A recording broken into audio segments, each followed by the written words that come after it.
She came into our lives quietly, almost unnoticed at first. A colleague, a friend, someone who seemed harmless. I never imagined that her presence would slowly begin to reshape the rhythm of our home.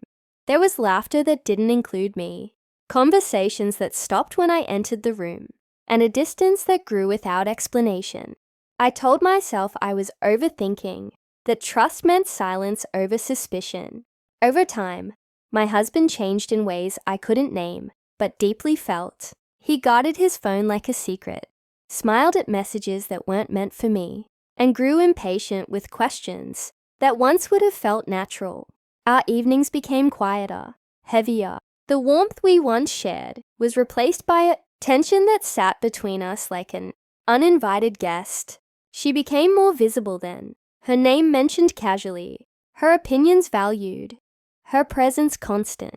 I noticed how his eyes softened when he spoke about her, how his voice carried an excitement I hadn't heard in years. It hurt not because of what I knew, but because of what I was beginning to understand. The truth was unfolding slowly, cruelly.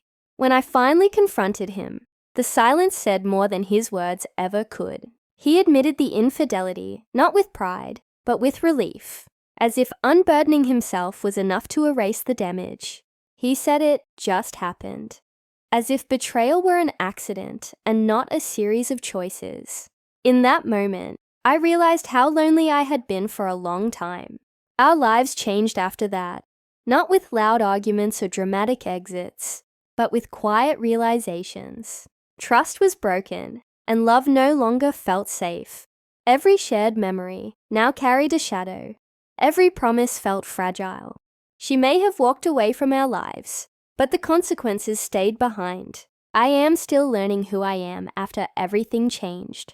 Healing is slow, uneven, and painful, but it is mine. She came into our lives and altered its course forever, but she did not take my strength with her. From the ruins of betrayal, I am choosing myself, one honest step at a time.